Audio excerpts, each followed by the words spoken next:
students, and from this session we'll start new chapter, that is chapter 8, comparing quantities. Okay, now in the first exercise and in the first sum you have to find the ratio. There are 4 sums are there. So before we start how to solve all the sums which are given under question number 1, we need to understand what is a ratio. Okay, so ratio is what? So ratio indicates how many times one number contains another number. That is, in the ratio we'll always compare the two quantities, at least for now. Okay, it's not that in ratio we only compares two quantities, but more or less in your syllabus, that is in class 7 syllabus, we'll only compare two quantities. Okay, now our ratio is what? It always indicates how many times one number contains another number. Okay, that is, suppose if in a basket there are 10 oranges and 20 apples. Fine, 10 oranges and 20 apples. So what is the ratio? If I have to compare them according to the ratio, so the ratio of oranges to apples is 10 by 20. And if I reverse it, if I have to compare the oranges with the apples, then the ratio of the apples will be what? The ratio of the apples to oranges will be what? 20 by 10. Okay, and one thing very, very important you have to remember, that the two quantities which you are getting the ratio should always contain the same unit. Okay, that is, suppose one is given in kg form and another is given in the gram form, so both the quantities are not carrying the same unit. So you have to make both the numbers unit similar, and then only you can get the ratio, as because ratio carries no unit. Okay, so we'll learn it. We'll learn how to do the ratios, how to find the ratio. So let's begin with the first one. I hope more we do, more you learn. So the first sum is rupees 5 to 50 paisa. So these are the two quantities that we have to get the ratio. But the first term is carrying rupees and the second term is carrying what? Paisa. So they are not carrying the same unit. So which is a bigger unit? Rupees. So we'll try to convert the bigger unit to a smaller unit. So rupees need to be converted to paisa form. So as we know that 1 rupees is equals to 100 paisa. So 500 rupees will be what?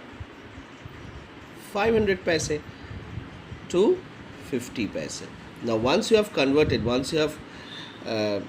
converted the units in a similar form, then we'll get the required ratio. Then you will write required ratio is equals to 500 by 50. Okay, now I will reduce it. These two zeros will be reduced. Now these two numbers will be reduced by 5 only. The 5 tens are 5 ones are. So the answer is what? 10 is to 1. So this is how you should conclude your answer when you're finding the ratio of any two terms. Okay, that is 10 is to 1. So this is a required ratio. Okay, so let's move on to sum number B. Sum number B is what? 15 kg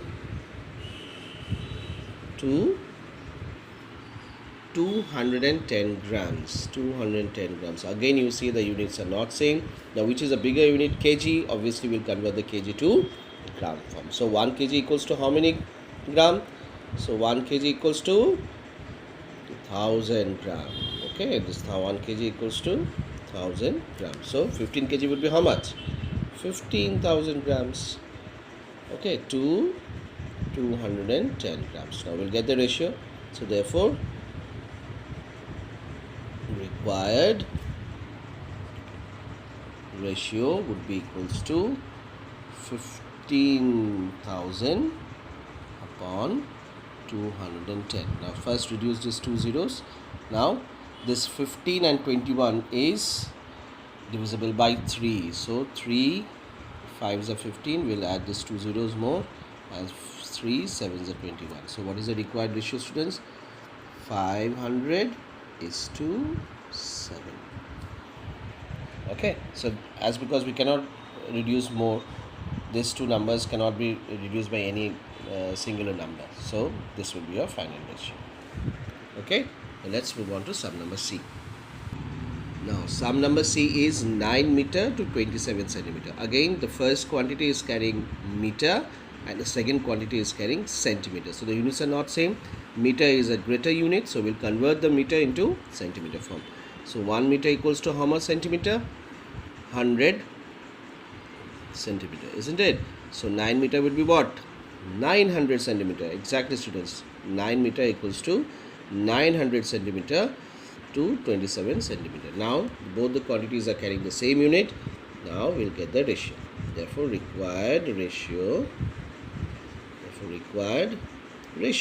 is equals to 900 upon 27. Now these two numbers can be reduced by 3. So 3 3s are 9. We will add 2 more 0. 3 9s are 27. Again it will be reduced by 3. 3 hundreds are 300 and 3 2s are 9. Now we cannot reduce more, so the required ratio is 100 is to 3. Okay, so let's move on to sum number D. Now D is 30 days to 36 hours. 30 days to 36 hours. Again you see both the quantities are not carrying the same unit. This is days and this is hours. So we'll convert the days into hour form. So 1 day equals to how many hours? I hope everyone knows. Yes, 24 hours. Very good. So 1 day equals to 24 hours. So 30 days will have what? 30 into 24. Isn't it? To 36 hours. So if you multiply 30 into 24, what will be the answer? It will be 72 hours. Sorry, 720 hours. 720 hours to 36 hours. Now we'll get the final ratio. Therefore, required ratio is equals to 720 upon 36. Now this both the numbers can be reduced by 2. So let's do it. 2 36 are 2 18s are. Again it will be reduced by 2. So 2 18s are 2 9s are. Okay, again it is no. Now this time can be reduced by, you can reduce directly by 9 also. If you find any difficulty, then you can reduce by 3 also, no problem with that.